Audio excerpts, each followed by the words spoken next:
guys, it's Elaine and Kim here with Neon Owl and Trans Family SF. And we're here. See, we did good. That was pretty impressive. Wow. Did you train it or not? So we're here with ARTY on Groove Cruise. This is your second time here, so welcome back. Third. Oh my god. Yeah. Crazy. So, how was it this time? This time was the best one. I think. Yeah. Yeah. What made it different than the other Groove Cruises you were on? I don't know, because we actually docked at the boat in LA, so it was not a hassle flying to Mexico, get on the little boat, get into the bigger boat, get into all just like security things, like you need to put the jacket on because it's like so hard to get all the way to the top because you need to use a ladder. It's a fucking nightmare. A struggle for him to get on. I mean, get into the boat like in the middle of the fucking sea is a struggle for sure. Trust I feel me. like you were in the movie like Mission Impossible or something like that. I felt like that because by the time when I get to the boat and I checked in my room, I was like all wet because there was a lot of waves. So next time we'll board you basically at the Mission beginning Impossible of 7, the cruise. Yeah. That was the beginning of the cruise. It was really nice. Went to LA. Went to the what was it, Newport Beach? Or something like that. Get a capsule lounge. We checked in. It was pretty sweet. Yeah. I got to the room. I took a nap. I missed all the security things. They called my name. They opened my door and they see me like pass the fuck out. I was like, I'm not gonna go there. FYI. I'm sleeping here because I'm so fucking tired because I was preparing my shows for this group cruise, so leave me alone. Yeah. So we caught both of your sets yesterday as Alpha 9 and then today, just now, that's why I'm still sweating. Which set did you like more? They were You both didn't stop really... between the shows, right? I'm just, That's good. I'm just I appreciate that because that's me, literally, yeah. Like, I'm just still sweating and I'm like... So, what'd you think about Alpha 9 show? I thought it was awesome. I was telling you guys earlier that I really needed to go to the bathroom, but it was so amazing that That's why you don't drink water before the shows. I waited till the end. Okay. So I Kim was appreciate there that. too. Yes, it's a was huge awesome. appreciation coming from me. Yeah, it was awesome. We were in front, we were in the back, we were backstage, and everyone was loving it. And throughout the entire night, when we were at that stage, everyone's like, "Oh man, I can't wait for Alpha 9." So. Yeah, here's the thing with Alpha 9. Do not like the first time when I actually released the tracks, and it was like back in 2009, and it was only 3 tracks that were released on Flash Recordings, owned by Ferry Corsten, and because when I sent it the tracks and they liked it, and it was like, well, we want to sign it, but we want to sign it exclusively, so I didn't want to sign my original name ARTY exclusively, so I came up with a Alpha 9 name like in 15 minutes.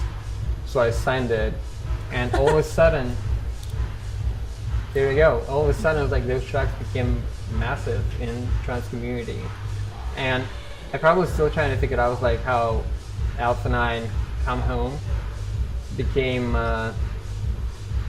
didn't become anthem, but it became something for the people that they cherish and they appreciate, and I'm still going back to the project, looking at the chords, and was like, what's so special about this?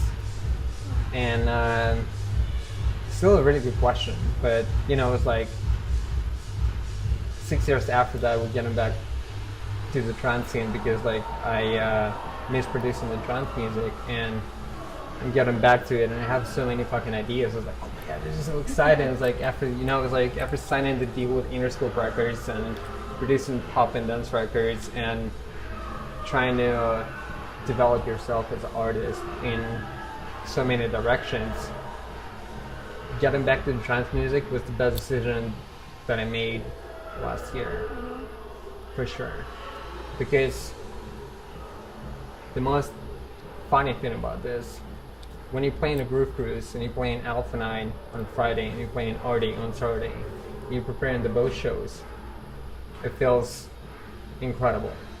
Because the both shows completely different. Like there's no tracks that clashing out. It's completely different vibe. It's completely different music. It's completely different feeling. And while I'm Alpha 9, I can play like 4-minute breakdowns and don't give a shit about it. While I'm ARTY, I can play big run.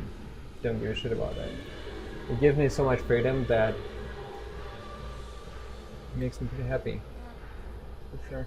Would you say you love both like equally, or like do you ever kind of go like, I love both today equally. I feel like I think this? ARTY just takes a little bit more time because I have to focus like in a pop dance, like pop/dance records. I have to focus on pop records, and at the same time, when we launched the Alpha 9 project, I promised to myself that it's going to be equal in a way that I'm going to commit the time. It's not going to be like one thing. It's like, okay, well, you have this offer to play this festival and you have this slot and it's amazing. And, we heard Alpha 9 before. Do you want to do that? It's like, it's not the way how I'm going to do that, because it's going to be proper records. I'm going to back to my roots. I'm going to produce the proper music. I'm going to produce the trance. And Alpha 9 is going to stay in certain, like, not limits, but it's definitely going to be like trance music. And it's like for the past 5 years, people were asking me to get back to my roots, and I'm getting back to my roots, and I like that. It was not, it was not a hustling. It was not because like people asked me to do so. It was definitely a natural feeling. I feel like it's a good time to get back where everything started. So you just turned 28. Happy belated, right? Well, thank you. I'm so fucking old. You're old. We're older than you, so. See right now? Yeah, basically. So speaking of other anniversaries, you've done, I think, about 91 episodes now of Together FM, 93. Right? 93 now, okay. So do you have anything special planned for 100? I think we're gonna do the same thing that we did for episode number 50, when we hustle the shit out of all the Russian producers and just making sure that we have full show to the tracks. Nice. So that's the plan. Because one of my best friends who's working in a show, he's in touch with all the people that I really like who's making the music in Russia. So we're gonna make 100 episode special, but again, it's gonna be like Russian edition. Interesting. I'll be glad to check With that. good tracks. Very cool. So, I mean, you've got all these projects going on. I mean, is it hard for you to stay focused on one or the other? I mean, how do you balance all your time? Yeah, I think sometimes it's really hard because inspiration comes when you don't expect it, and when you have the inspiration, you have this melody in your head, you don't really know. It's like, now I have to split up the things between ARTY and Alpha 9, and you're trying to figure it out in your head, because like you have just a melody that playing in your head, and you're trying to figure it out. It's like, if it's more towards the Alpha 9 or more towards the ARTY, if it's like more a housey track or more the trance track. So it's a bit of a hustle, but at the same time, it's pretty inspirational, because you can kind of bounce between two projects, and if you're stuck with one track and you've been working on this track like for 2 weeks, and all of a sudden like you jump on an Alpha 9 record and it just feels so refreshing. You finish one record like in one day, and after you jumping back to the record that you've been finished before, and you were trying to finish so hard, and all of a sudden everything comes like together so fast. Just because you have to kind of separate your intentions for the records that you do. Where do you normally find your inspiration from? Bathroom. not Like number one or number two? Not number one, not number two. It's a shower. Okay. True story? Yeah, it's a true story. So Yeah. you're showering and then you're like, Yeah, because there's no sound there. It's just a shower sound, and that gives me the time where I can be on my Spotify, or I can be in my project, so I don't hear anything. And I think like 90% of the music that I made in actually saw like official release that's like came out on record labels. It was never made on a MIDI keyboard. It was made in a head. My team finally found the golden middle in terms of like the record that I want to produce. because I explore myself a lot. Like, I signed a deal with Interscope. We did a dance album.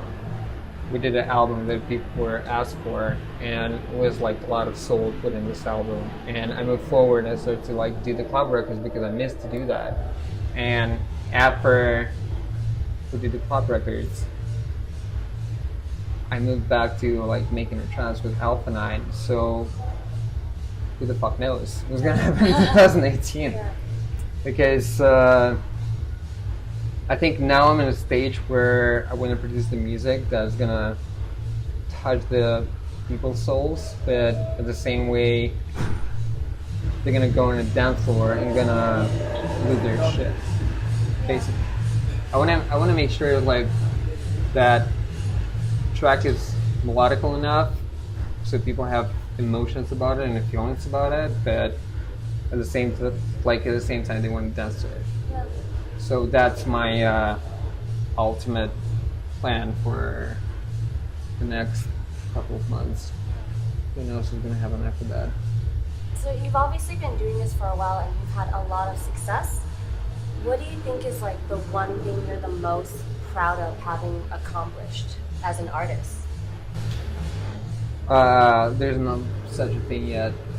I think the good thing for the artist, and I do believe that a lot of artists have to keep in mind that you don't really reach the top of the success that you have. Like you always have to move forward because the music genre, especially like dance music, is like for the past 3 years has been shifting so much between the genres, like from deep house to future house, from future house to future bass, from bass to trap, and there's so much movement. And I just do believe that people have to express themselves in the best way possible and be honest, because when you produce the music that honest to yourself, it's going to react to the people who listen to the music, because it's really easy to find the fake when you listen to the music. It pops up immediately. So my goal is to be honest to my fans, and I think a lot of people have to think about it and be honest about the music they make it, because I think 2018 is not going to be about a certain genre, it's just about how good is the music. That was 2017, but the people were trying to find a golden middle in between. It's like, oh, my music like is good enough, but I'm gonna do like a future bass, or future house, like, and that's not how it's gonna work in 2018. It's just gonna be honest music, honest lyrics, honest melodies, and the things is gonna click with your fans. Awesome. Well, I mean, you totally, completely like killed both your sets, and Thank you. We're super excited to have you come out tomorrow to volunteer with the WET Foundation and the kids at the orphanages. So, how are you feeling about that? How the kids are allowed in a boat? Jason and his team worked it out. That was my main question. It's like, took a no, long time. like, I was just asking. Yeah, so it took a long time for them to coordinate that, so I'm sure they'll all be super excited to see you. At Neon Owl, we're all about connecting fans and artists to give back to different charities around the world. I love to do that. I have, back in Russia, I have a bunch of the friends who is from orphanage, so I know what they going through, and I know that kind of things, like hanging out at the boat, like with the DJs, can inspire them a lot. So I'm definitely they've looking never forward like to it. seen a boat, like, Listen, honestly. Listen, I have to wake up DJ, at, I have to wake up at 8 in the morning. I know, we do too. With no so hangover. Or hungover, but you gotta I have to pretend be like super you're sober. hungover. No bad examples for the kids. So Yeah, So- you'd be amazed though with the logistics that go into getting the kids on the ship, because obviously Groove Cruise is just a one big crazy party, so they spend a lot of time just figuring out which way they're going to take the kids so that it basically avoids like a lot of the people that are on the that's ship. the question that I had in my mind for a real so- long time. It's like how the kids are on this boat. We'll Yeah. know tomorrow. We'll know We'll know tomorrow. tomorrow. It's gonna be Yeah. a blast. Yeah, I think we're doing before like arcade. I think. arcade, mini golf. We're gonna have some Lunch. show things. I never played golf before, so that's gonna be it'll be interesting. It's fun. mini golf. It's not that You hard. might get your ass kicked by some Probably us. like 10-year-olds. Okay. Challenge on. John. But before we let you go, any words for people here on Groove Cruise and the rest of your fans? I think the words I want to say that the world right now is on a stage when it's pretty fucked up, and there is a lot of shit happening like Vegas last week, and there was like a lot of friends who played the show there, and it was just really harsh feelings to hear about this news. But at the same time, I think the world still have a lot of hope and a lot of good feelings, so we just need to cherish it and carry it through, because the good thing is the bad thing in the end, as long as you survive. So keep fighting until the end. That'll be my message. Beautifully said. Well, thanks for coming on. course. Always a pleasure to see you, and then can't wait for tomorrow. Was it like 1 hour into you or Look, it wasn't. Hey, we waited for you to say hi We to waited all for you your to fans. sign all I the got flyers sober. and shit. after my show I already got sober? Alright, awesome. Well, Already here. already here. Bye, guys.